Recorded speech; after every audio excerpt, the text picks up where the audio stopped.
El Hijo Eterno de Dios se hizo hombre para morir por ti y por mí. Tienes que vivir en libertad. Para esto, Cristo murió en la cruz.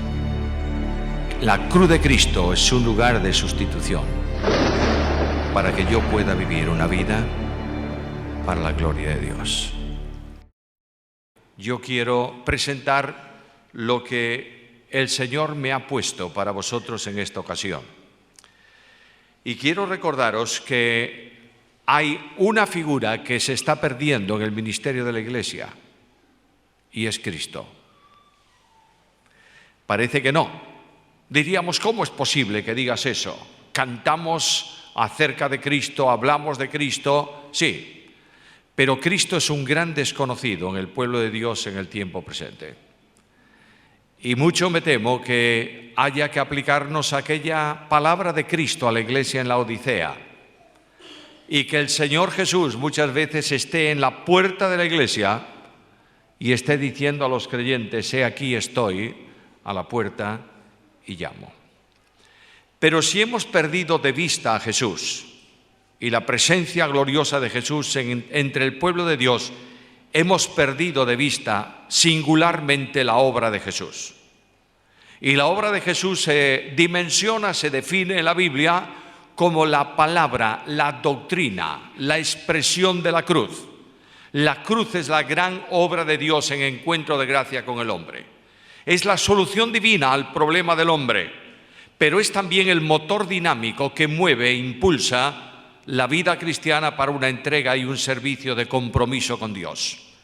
¿Recordáis que el apóstol Pablo, cuando habla de estímulo al servicio, al compromiso, no habla de grandes exhortaciones? Dice simplemente: el amor de Cristo nos constriñe, pensando esto, que si uno murió por todos, luego todos murieron, y por todos murió para que los que viven no vivan para sí, sino para aquel que murió y resucitó por ellos. Si el amor de Cristo no constriñe a un creyente para entregar su vida a Cristo, no hay nada que lo mueva.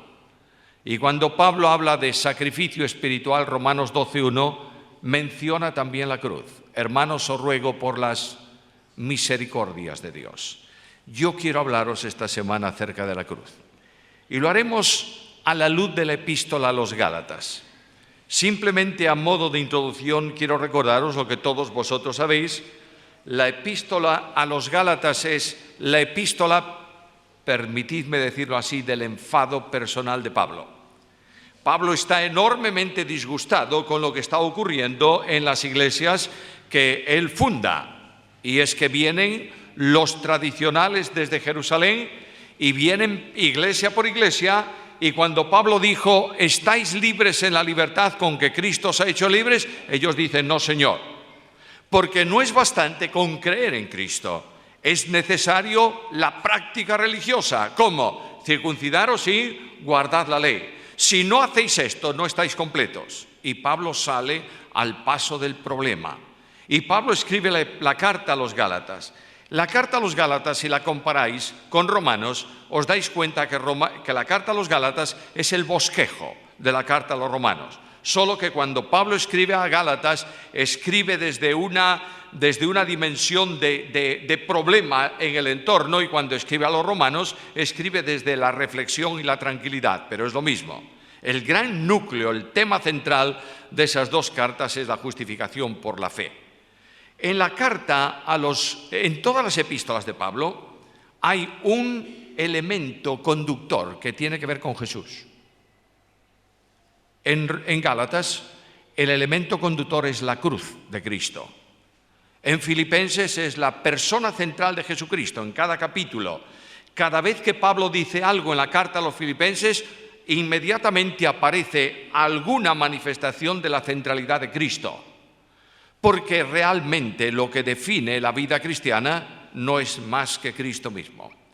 Así que en la carta a los Gálatas, Pablo escribe a los destinatarios, escribe sobre la justificación por la fe, pero el hilo conductor de la carta tiene que ver con 7 aspectos acerca de la cruz de Cristo. Tenemos 5 ocasiones, de modo que quedan 2 aspectos para otra ocasión. Pero quiero mencionaros, para los que tenéis gusto en saber cuál es el hilo conductor de esa carta, en ese sentido, menciono que en el capítulo 1 y versículo 4, que es el de hoy, aparece la cruz como lugar de sustitución. En el capítulo 2 y versículo 20 está la cruz como lugar de identificación. En el capítulo 3, versículo 1, la cruz, lugar de visión. En el mismo capítulo 3, versículos 13 y 14, la cruz, lugar de maldición. En el capítulo 4, versículos 4 y 5, la cruz, lugar de redención. En 5:11, la cruz, lugar de tropiezo. Y culmina la epístola con un canto de esperanza y de aliento. Y Pablo en 6:14 habla de la cruz como lugar de gloria personal.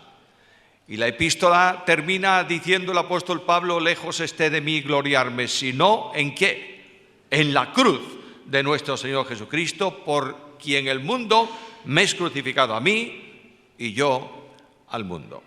Tomaremos 5 de esos 7 con la ayuda del Señor en estos días. Por tanto, leemos en el capítulo 1, versículo 4, la cruz, lugar de sustitución. Y dice así la palabra del Señor: el cual se dio a sí mismo por nuestros pecados para librarnos del presente siglo malo, conforme a la voluntad de nuestro Dios y Padre. En esa visión de la cruz yo quiero destacar 3 cosas. En primer lugar, quiero destacar la dimensión de la cruz. En segundo lugar, el objetivo de la cruz. Y finalmente, la razón de la cruz. Primeramente, la dimensión. Notaréis que esta frase, el cual, se refiere, el sujeto de esa oración, se refiere a la persona divino-humana de Jesucristo, que aparece en el versículo 1. Pablo, apóstol, no de hombres ni por hombres, sino por Jesucristo y por Dios el Padre. De manera que el que se entregó, el que se da a sí mismo en precio de nuestros pecados, es Jesucristo. Tiene que ver y tiene mucha importancia los títulos con que se tratan al Señor.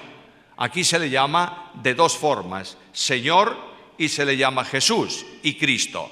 3 calificativos que definen la persona gloriosa de nuestro amado Salvador. Cuando veo el primer título, Señor, me doy cuenta que Pablo está refiriéndose a la condición divina de aquel que es también hombre.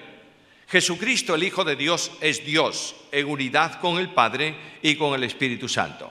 El título Señor es la traducción habitual en el texto griego para referirse al Dios eterno, omnipotente, glorioso del Antiguo Testamento, a quien se llama Jehová, a quien se llama con otros títulos, pero en el Nuevo Testamento se vierte generalmente por Señor.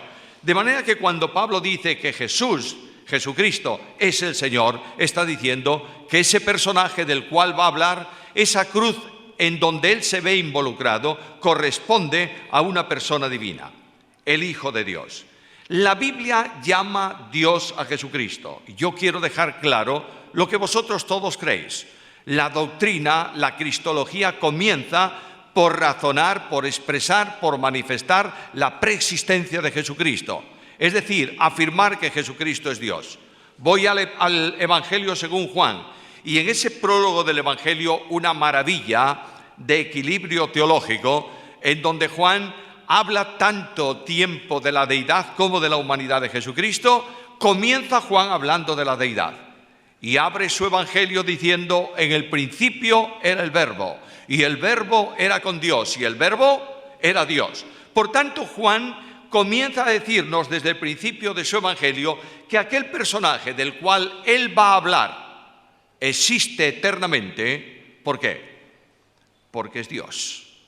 Quiere decir, por tanto, en este título, que cuando se habla de esa cruz, tenemos que vincular al que muere en la cruz con una condición divino-humana, pero con una condición divina. Es decir, Jesucristo Cristo es Dios.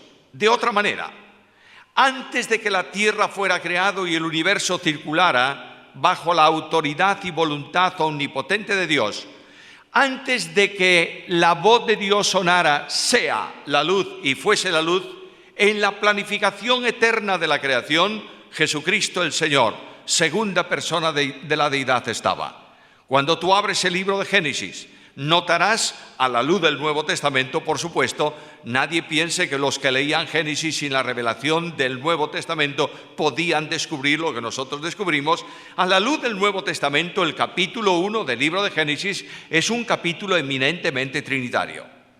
De manera que en la planificación, en la mente del ser divino está el Padre, que, digamos así, organiza, diseña la creación.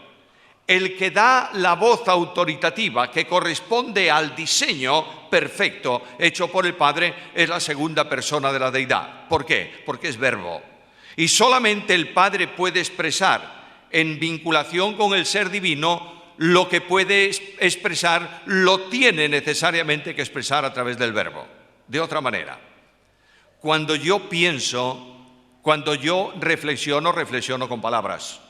De manera que si yo esta noche te digo al auditorio una palabra y digo libro, todos sabéis que estoy pensando en qué. Bueno, en eso, en un libro. Pero yo tengo que deciros algo más.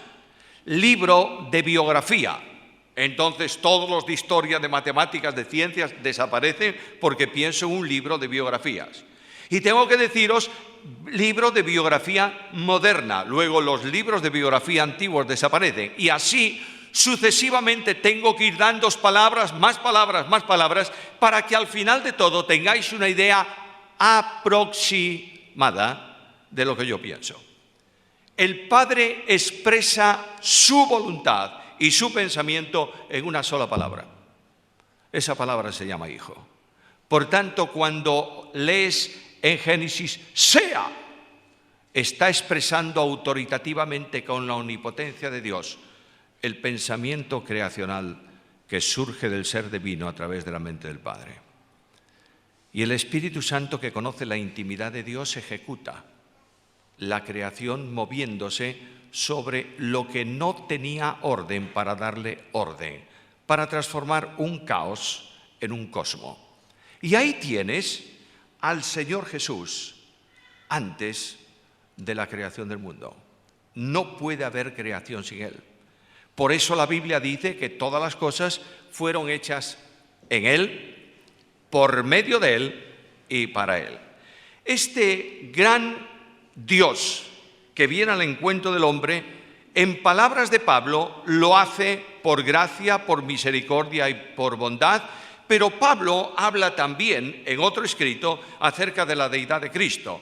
Y me dice en la carta a los Filipenses, capítulo 2, versículos 6 en adelante, el cual siendo en forma de Dios, no estimó el ser igual a Dios como cosa que aferrarse, sino que se despojó a sí mismo, tomando forma de siervo, hecho semejante a los hombres, y estando en la condición de hombre, se humilló a sí mismo, haciéndose obediente hasta la muerte y muerte de cruz. Pablo dice que ese que muere en la cruz del Calvario existe, es eternamente en forma de Dios. Por tanto, tengo que impresionarme frente a la grandeza de aquel que aquí se le llama el Señor. Es Dios, Dios eterno.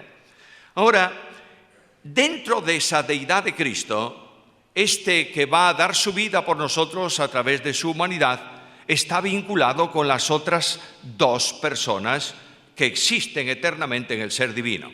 Quiero recordaros que Dios no es una persona, Dios es un ser, que existe eternamente en tres personas: la persona del Padre, la persona del Hijo, la persona del Espíritu Santo. De otra manera, los técnicos en teología llaman a eso tres hipóstasis, es decir, tres subsistencias, tres vidas dentro del mismo ser. Dios existe eternamente en tres personas.